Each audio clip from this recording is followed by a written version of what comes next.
Les archers romains, ils ont été décrits pour la première fois par Tite-Live lorsqu'il raconte la Seconde Guerre punique, mais il y en a probablement eu avant ça.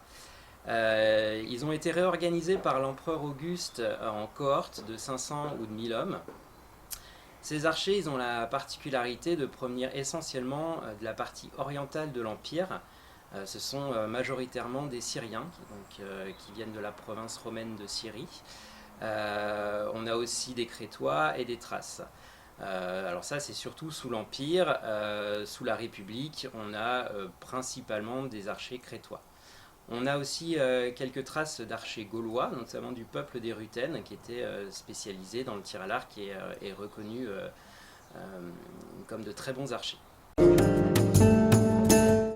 Donc les archers dans l'armée, ils ont pour principal rôle de désorganiser les rangs ennemis. C'est-à-dire qu'avant le contact au corps à corps, ils vont envoyer des nuées de flèches. Le but, c'est vraiment de désorganiser la ligne avant le choc frontal et éventuellement de faire le maximum de pertes avant le combat. Les archers, pour cela, ils sont placés soit sur les ailes de l'infanterie, soit en arrière. Et donc quand ils sont placés en arrière, ils vont tirer avec un tir parabolique qui va passer par-dessus l'infanterie pour aller toucher les lignes ennemies. Un rôle important aussi des archers, c'est durant les sièges. Durant les sièges, ils vont vraiment avoir le rôle de protéger les soldats qui travaillent à saper les murs des places fortes et à essayer de dégarnir le plus possible les remparts des défenseurs. Et inversement, lorsqu'ils sont chargés de défendre une place forte, donc ils sont placés sur les murs de défense pour aller tirer sur les machines de siège ennemies. Ça, c'est très bien décrit par Flavius Joseph lorsqu'il raconte notamment la prise de Jérusalem. Donc au niveau de l'équipement, les arcs, ce sont des arcs à double courbure dans l'immense majorité des cas. Donc ce sont des arcs composites qui sont faits de plusieurs matériaux. Donc on a du bois, de la corne, des tendons qui sont collés ensemble. Ce sont des arcs donc du coup de petite taille qui sont quand même extrêmement puissants. Ils vont avoir pour principal défaut de moyennement supporter les conditions météorologiques, mais ce sont des arcs très très efficaces. Petits aussi, sont très pratiques pour l'archerie montée. Ils ne gênent pas le cavalier pour tirer. Et voilà, on retrouve aussi alors chez les peuples gaulois des arcs monoxyles, c'est-à-dire des arcs vraiment on a un peu plus l'habitude de voir à une seule courbure, mais principalement dans l'armée c'était ces arcs-là, donc d'origine orientale, des arcs composites. La petite particularité des archers syriens notamment, c'est ce casque, donc un casque conique qu'on voit très bien sur la colonne Trajane à Rome et qu'on retrouve aussi sur quelques stèles de pierres tombales de soldats, d'archers.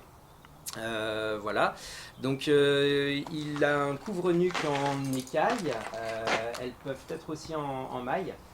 Voilà, donc on a aussi l'armure, donc c'est une lorica squamata, c'est une armure qui est assez répandue côté oriental de l'Empire, donc constituée aussi d'écailles.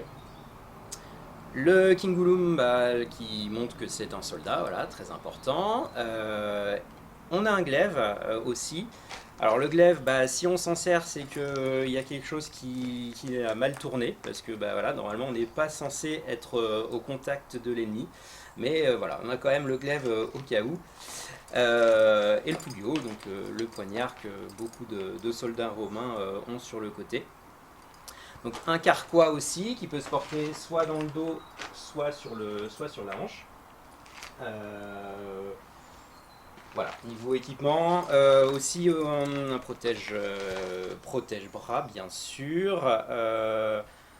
On n'a pas vraiment de traces de gants pour protéger la main qui vient tirer la corde.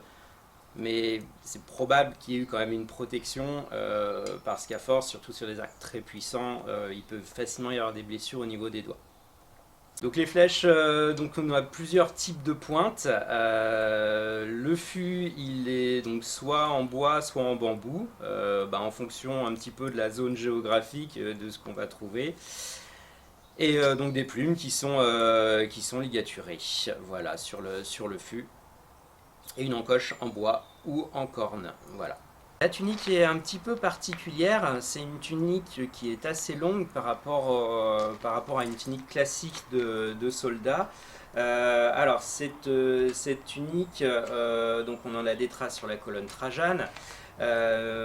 Après, donc on a uniquement cette source-là. Donc est-ce que c'est une vue de l'artiste qui a fait cette colonne ou est-ce que c'est vraiment la réalité? Ça, pour l'instant, on ne peut pas vraiment le savoir avec certitude. On a des représentations aussi d'archers sur des stèles, là où on a des tuniques qui sont plus classiques, plus courtes.